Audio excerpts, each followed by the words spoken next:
Bonjour à tous, j'espère que vous allez bien, j'espère que vous êtes en forme. Aujourd'hui, vidéo un petit peu différente de ce que je vous propose habituellement. Aujourd'hui, je vous propose une vidéo story time. Je vous en ai proposé 2-3 et c'est vrai que vous avez vraiment kiffé, que je me livre à vous, vous avez vraiment kiffé que je me dévoile un petit peu, que je dévoile un morceau de mon expérience, un morceau de ma vie. Et donc aujourd'hui, ça va être un sujet un petit peu délicat pour moi, tout simplement parce que étant plus jeune, j'ai tout simplement été, on va dire, un petit peu persécuté. J'étais une victime, je crois que ça va être ça d'ailleurs le titre de ma vidéo. Et aujourd'hui, si j'ai décidé de faire cette vidéo, c'est tout simplement parce que j'ai reçu donc un mail d'un jeune qui vit exactement ce que j'ai pu vivre à son âge. Et il souhaitait que l'on parle de son souci lors d'une émission que l'on a tous les dimanches sur la chaîne Twitch de PingX, c'est Touche pas à mon beauf. Donc il nous arrive de traiter des sujets très légers, on parle de sexe, on parle de couple, on parle de relations humaines, mais on a aussi des sujets très sérieux comme on a pu traiter il y a de ça 3 semaines, un jeune qui était homosexuel et qui ne savait pas comment en parler à sa famille, et du coup on avait fait intervenir d'autres viewers qui étaient dans le même cas que lui et ils ont pu le conseiller, et voilà, tous ensemble on lui a donné quelques pistes. L'abonné en question qui m'a envoyé ce fameux mail où il m'expliquait qu'il était tout simplement persécuté, j'ai eu envie d'en faire une vraie vidéo, tout simplement parce que ça me touchait de près, et si je peux justement grâce à cette vidéo en aider certains, écoutez, ça sera une vidéo qui aura été utile. Petite parenthèse avant de commencer, pour rentrer dans le vif du sujet, vous pouvez le voir, aujourd'hui je me filme avec une caméra, on va dire de qualité, hein. C'est beaucoup plus propre que ce que je pouvais faire en temps normal. C'est normal, j'ai fait l'acquisition du Sony A7R III. Du coup c'est vrai que la qualité est magnifique, j'aime beaucoup. Par contre le problème c'est que qui veut dire qualité veut dire netteté, veut dire on voit plus les détails, et c'est vrai que je me rends compte en regardant le retour écran que mes dents sont pas forcément très blanches, hein. Étant très fan de café, et du coup je pense qu'il va falloir faire un détartrage, un blanchiment, histoire voilà, que ça rend vraiment bien à la cam. En tout cas voilà, j'espère que vous serez contents d'avoir des vidéos de meilleure qualité. Je tenais aussi à vous annoncer que mon arrière-plan va changer. Derrière, je vais faire l'acquisition d'un bob. Tout simplement parce que bientôt Cold War arrive, et si je veux réussir à évoluer sur le jeu sans casser mon bureau, je pense qu'un bob va être vraiment indispensable.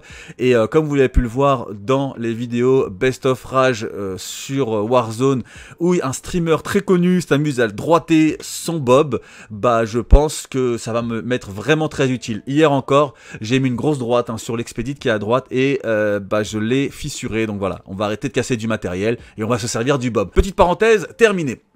Alors il faut savoir que pendant toute ma période école primaire, collège, j'étais vraiment un enfant très timide, j'étais un enfant très mince, et j'étais surtout un enfant très introverti. C'est-à-dire qu'en gros je n'allais pas vers les autres, et du coup je dois vous l'avouer, en fait c'était très facile pour les autres élèves, les ados, en fait de me marcher dessus. Il faut savoir que quand quelqu'un sent que vous êtes,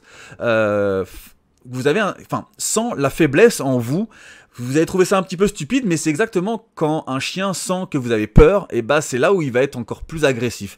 Et en fait, malheureusement, c'est aussi comme ça avec les gens. Quand les gens détectent une faiblesse en vous, c'est là qu'ils vont être encore plus agressifs. Et en fait, pour être honnête avec vous, à une certaine époque, j'étais tellement timide, j'avais tellement pas confiance en moi, qu'on va dire certains élèves se moquaient de moi, me vannaient, et moi j'avais pas le répondant, j'avais peur, on va dire les choses clairement, hein. J'ai pas honte aujourd'hui de dire que j'avais peur étant gamin, parce que voilà, j'avais pas confiance en moi, et en fait, plus je montrais que j'avais peur, plus ces élèves me persécutaient. C'était toujours les mêmes menaces, tu vas voir à la sortie de les cours, je vais t'exploser. Et en fait, moi j'étais toujours la peur au ventre à essayer, on va dire, de m'enfuir jusqu'à chez moi pour justement, on va dire, les éviter. Et c'était la peur au ventre que je retournais en cours le lendemain. Bref, c'était vraiment un cercle vicieux, et j'ai vraiment très mal vécu ces périodes de ma vie. C'est pour ça qu'aujourd'hui j'ai eu envie d'en parler avec certains d'entre vous. Alors je pense que ma communauté, vous êtes assez vieillissante, et donc forcément vous n'êtes pas soumis à ces soucis-là à l'école, mais je considère que bah, ce genre de persécution, ça dure toute la vie en définitive. Vous avez peut-être déjà arrivé bah, d'avoir des gens qui sont là à rechercher le conflit. Et voilà, il faut savoir comment gérer le conflit. Il faut savoir aussi bah, avoir la personnalité et le mental pour gérer ces conflits. Et en fait, il y a eu un tournant dans ma vie qui a fait que les choses ont radicalement changé. Ils ont radicalement changé parce que j'ai voulu que ça change. En fait, je vais vous expliquer vraiment clairement les choses. Aujourd'hui, je vais dire des choses que je n'ai peut-être jamais dit à personne. En fait, il faut savoir que je sais plus quel âge j'avais, en fait, j'ai failli mourir. Vraiment, j'ai failli mourir. Et c'est pas une façon de parler, j'ai vraiment failli mourir. Ce tatouage-là, vous le voyez ici, il est tiré du film Time Out. Pour ceux qui ont déjà vu le film Time Out avec Justin Timberlake, vous savez qu'en gros, la notion de temps et de vie est très importante. Et en fait, ce jour-là, je passais, on va dire, devant un bus. Vous savez, quand le bus vous dépose, je rentrais des cours, le bus me dépose, et en fait, je passe devant le bus, et en fait, un bus doublait le premier bus. Et en fait, si le chauffeur de bus n'avait pas réagi en klaxonnant, je serais passé devant le bus, et je me serais fait renverser par le bus qui doublait. Alors certes, vous allez me dire, mais Karim, c'est stupide, on apprend toujours à sortir à traverser derrière un bus, c'est logique. Je suis entièrement d'accord, mais quand on est jeune, bah forcément, on n'est pas forcément très intelligent. Et du coup, voilà, moi je suis sorti à l'avant du bus et j'ai voulu passer devant le bus. Et vraiment, si je vous dis que je suis passé à ça, de me prendre de plein fouet un bus qui roulait environ à 30-40 km/h, autant vous dire qu'à ces vitesses-là, ça peut être fatal. J'ai eu un déclic en fait, j'ai eu vraiment un déclic, et en fait, je me suis dit, mais qu'est-ce que c'est tes persécutions de merde, quand tu sais que t'as failli te faire renverser par un bus, et ça se trouve, tu ne serais même plus là pour justement ressentir ce mal-être. Et en fait, il faut savoir un truc, c'est que à cette époque, j'avais peur de beaucoup de choses. En fait, j'avais peur de recevoir des coups, mais j'avais aussi peur de donner les coups. Quand on vous menace de vous battre, de vous frapper, forcément, c'est soit vous fuyez, soit vous vous battez. Et en fait, moi, étant plus jeune, je fuyais systématiquement. Après, pour être honnête avec vous, j'avais la chance d'être très très rapide. Ce n'est pas pour rien que je m'appelle Monsieur le V12. En fait, il faut savoir qu'étant plus jeune, je faisais du 100 mètres et je courais extrêmement vite. Donc en définitive, à chaque fois qu'on me coursait, bah, j'étais très très loin. Donc c'est pour ça aussi que j'ai pu m'en sortir assez souvent. Mais voilà, il y a soit vous gérez le conflit en fuyant, soit vous gérez le conflit en affrontant les gens qui veulent justement vous persécuter, vous frapper. Et en fait, je me suis dit, Karim, tu as bien failli mourir. C'est ridicule de ne pas affronter tes problèmes. Et en fait, j'ai eu un déclic en moi. Je me suis dit, mais tu te rends compte que tu as juste peur de recevoir des coups? C'est-à-dire, au pire, tu prends des coups, ton corps, physiquement, se soigne au bout d'un moment. Mais ton mental, il est plus dur à soigner. On guérit plus facilement d'une douleur physique que d'une douleur mentale. Et en fait, quand j'étais persécuté, quand on a voulu me frapper, machin, que je fuyais, c'est mon estime, ma confiance en moi qui en prenait un coup. Et croyez-moi, je me sentais comme une merde quand j'étais gamin. Et en fait, j'ai tout simplement réalisé que prendre des coups, c'est pas si grave. Prendre des coups, c'est pas si grave. Affronter mes problèmes, c'était pas si grave. Et là, je vais vous annoncer un truc que je n'ai jamais dit à personne. Pour ne plus avoir peur de prendre des coups, là vous allez me trouver ridicule, et ben je me suis moi-même infligé des coups. Pour me rendre compte que la douleur physique, bah c'était pas si grave. Alors je vous conseille pas, vous, de vous infliger des douleurs, mais moi c'est ce que j'ai fait. Par contre, ce que je peux vous conseiller de faire, c'est qu'à la suite de ça, j'ai arrêté le 100 mètres. Bizarrement. Il y a vraiment, là pour le coup, on peut vraiment faire une sorte d'analogie avec ma vie. J'ai arrêté de faire du 100 mètres et je me suis inscrit à la boxe. Voilà, je me suis inscrit à la boxe. J'étais toujours aussi fin. Attention, là vous me voyez maintenant, je suis balèze et tout. Mais à cette époque, j'étais toujours quelqu'un de très très maigre. C'est que j'avais plus peur de prendre des coups, j'en prenais à la boxe. Mais j'avais aussi plus peur de donner des coups. Et il est très important de vraiment de mettre le doigt là-dessus. Lorsque l'on veut plus être une victime, lorsque l'on vous agresse, il faut avoir du répondant et il ne faut pas avoir peur de vous-même en venir aux mains. Moi, c'est le conseil que je peux vous donner. Parce que, même si en définitive, alors bien entendu, c'est à nuancer, mes propos sont à nuancer. Vous voyez 10 mecs arriver en face de vous, vous n'allez pas essayer de les affronter. Il n'y a que dans les films que ça marche ou que le gars il arrive à éclater 10 mecs. Mais voilà, si un mec veut s'en prendre à vous, bombez le torse, affrontez-le. Il vous éclatera peut-être, mais si vous arrivez à lui donner 2-3 droites qui vont le faire douter, et bah peut-être les prochaines fois, il évitera de s'attaquer à vous. Et en fait, ça a été comme ça. Et ça a très bien marché pour moi. J'ai eu le cas de figure. J'ai peut-être 1 an après, j'ai été confronté aux mêmes personnes qui m'agressaient, enfin qui tentaient de m'agresser en cours. Et en fait, je me suis retrouvé face à 3 des mecs qui régulièrement cherchaient à me nuire, qui régulièrement cherchaient à m'agresser. Et en fait, ce que j'ai fait, c'est que tout simplement, je les ai affrontés. Terminé de fuir, terminé de courir. Et en fait, je me suis fait éclater. Vraiment, je vous dis la vérité, je me suis fait éclater. Mais ce que j'ai fait, c'est que je me suis rapproché du mec le plus virulent envers moi. Et en fait, je l'ai attrapé au col. Et j'ai mis des droites. Et j'ai mis des droites. Et je me suis pas arrêté. J'en prenais plein de tous les côtés. Mais lui, je me suis pas arrêté. Et je me suis focus que sur lui. Quand je vous dis je me suis focus que sur lui, je me suis focus que sur lui. Je lui ai mis des droites jusqu'à ce que je n'en puisse plus. Ses autres potes étaient en train de me fracasser. Mais moi, je continuais que sur lui.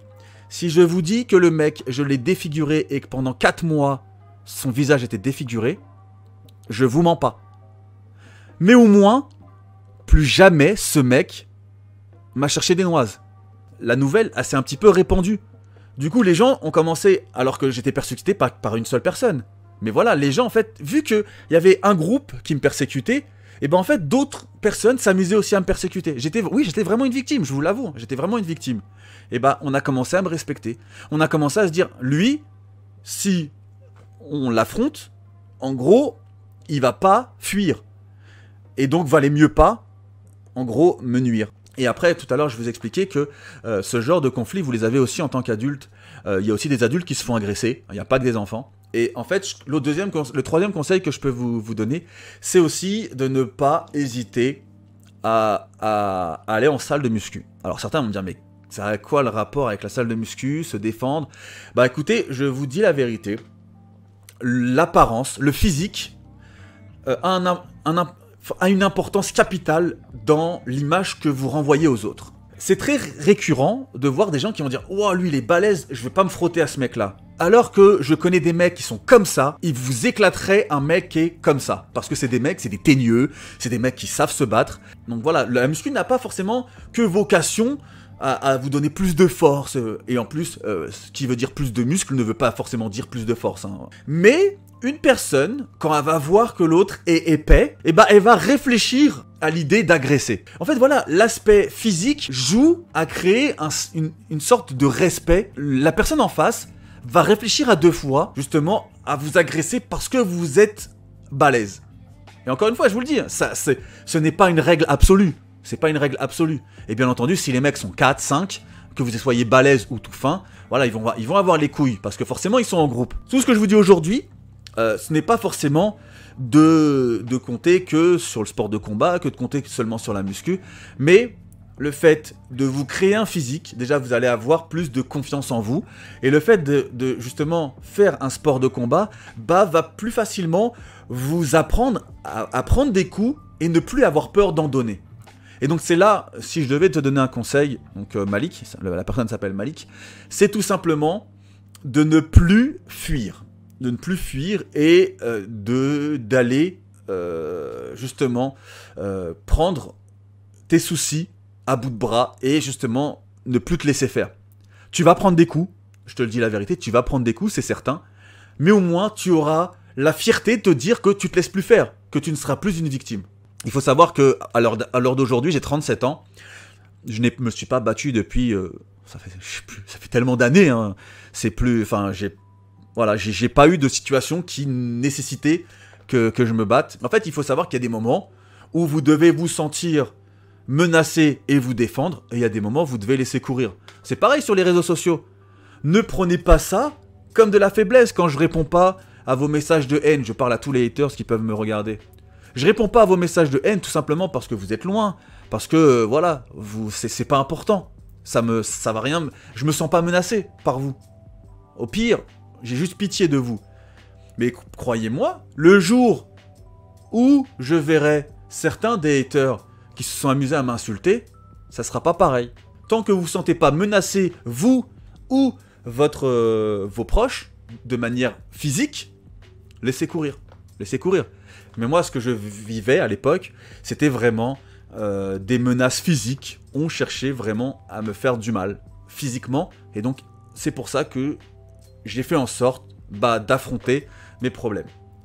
Donc voilà, je me suis confié un petit peu à vous. C'est vrai que, voilà, ce genre de choses, on n'en est pas forcément très fier. Mais voilà, maintenant, aujourd'hui, j'ai 37 ans, je pèse 100 kilos, j'ai 2 enfants, une femme magnifique. Voilà, je pense que maintenant, je n'ai plus forcément, on va dire, à me sentir persécuté, loin de là. Je dirais pas que je suis un mâle alpha, mais voilà, je sais que maintenant, j'ai du caractère et que, même si, étant plus jeune, j'étais quelqu'un de timide, introverti, déjà, YouTube m'a permis un petit peu de me révéler, c'est-à-dire d'aller beaucoup plus vers les autres, alors que j'étais quelqu'un de très timide. Donc voilà, écoutez, j'espère que j'aurai aidé certains d'entre vous. Plutôt qu'être blessé dans votre amour-propre, soyez blessé physiquement, mais au moins en rentrant chez vous, vous aurez l'impression d'avoir tout donné. Et comme je le répète une nouvelle fois, je nuance mes propos, il y a des moments, la fuite est la seule solution. Quand vous avez en face des gens qui sont armés, quand vous avez en face de vous des gens qui sont 10, fuyez. Quand vous sentez que vous pouvez gérer justement le problème en affrontant de face votre agresseur, n'hésitez pas à le faire. Et d'ailleurs, je tiens à vous parler d'une chose. C'est vrai que la vidéo sera un petit peu longue, j'essaierai de faire des cuts pour que ce soit pas trop loin à regarder. Je tiens à vous annoncer que hier, pas plus tard qu'hier, PingGeek m'a fait le pire prank que j'ai jamais vécu de toute ma vie. Je sais pas si je vous le propose, donc n'hésitez pas, ceux qui sont restés jusqu'à la fin de la vidéo, parce que forcément, le watch time n'est pas forcément toujours très bon sur les vidéos. Il y a des personnes qui quittent la vidéo avant, et c'est vrai que peut-être le sujet était ennuyeux. Mais en fait, il faut savoir que PingGeek m'a tout simplement prank. Et elle l'a fait en vidéo en se disant peut-être que Karim la publiera s'il le souhaite. Et en fait, l'idée c'est de vous sonder aujourd'hui. Est-ce que vous souhaitez que je vous publie le prank que PingGeek a réalisé? Je l'ai pranké plusieurs fois, hein, surtout sur Fortnite, où en gros je me moquais littéralement d'elle et je publiais la vidéo. Est-ce que vous souhaitez que je publie la vengeance qu'elle a fait? Franchement, elle a été loin, elle a été très très loin. Je vous raconte rapidement. Vous avez pu voir lors de la dernière FAQ avec PingGeek qu'à un moment donné, une personne a posé la question: est-ce que vous avez envie d'avoir des enfants? Et en fait, moi j'ai été littéralement, j'ai répondu très sèchement, très rapidement: non, on veut pas d'enfants, machin. Et en fait, PingGeek a été un petit peu étonné, enfin pas étonné, mais je vais pas dire choqué, mais elle m'a dit: bah ouais, super, en gros, tu me demandes même pas mon avis. Alors TomTom qui dit: si tu apprends que PG est enceinte, quelle serait ta réaction? Ouais, je serais dégoûté parce que... Oh putain, merci, super. Je serais dégoûté parce que c'est pas dans nos... C'est pas dans nos projets, mais bon, tu es dégoûté, super quoi, vous imaginez l'annonce? Bah non, mais je sais pas, c'est... Enfin... En fait, elle s'est amusée à trafiquer un test de grossesse et à me faire croire que justement elle était enceinte. Ouais. Et franchement, ma réaction... elle est assez drôle, elle est vraiment drôle même. Donc voilà, est-ce que vous souhaitez que je vous propose justement ce prank? Si c'est le cas, je vous ferai le montage rapidement demain et je vous la publierai justement dans les prochains jours. Donc voilà, n'hésitez pas à me dire dans l'espace commentaire, ceux qui seront restés jusqu'à la fin, et d'ailleurs n'hésitez pas à le dire dans l'espace commentaire que je vois mes plus fidèles abonnés, ceux qui restent jusqu'à la fin de la vidéo, si c'est quelque chose qui peut vous intéresser. Écoutez, sur ce, je vous laisse, je vous dis à la prochaine pour une autre vidéo. N'hésitez pas à faire régulièrement des tours sur la chaîne pour être sûr que vous ne ratez aucune vidéo. N'hésitez pas à me suivre assidûment sur les réseaux sociaux. Il faut savoir qu'en ce moment, YouTube ne recommande plus du tout mes vidéos. Elles apparaissent nulle part en suggestion, ce qui explique que toutes mes vidéos sont en train de bider par rapport à il y a encore 3 semaines, un mois. Je sais pas, il y a quelque chose qui a encore changé sur YouTube. Ça me fatigue un petit peu. Mais bon, en tout cas, je continue. Tant que vous êtes là, certains à me soutenir, je continue à vous proposer du contenu. Et j'espère que vous kifferez toujours autant. Allez, sur ce, je vous laisse et je vous souhaite à tous une bonne journée, une bonne soirée. Salut tout le monde.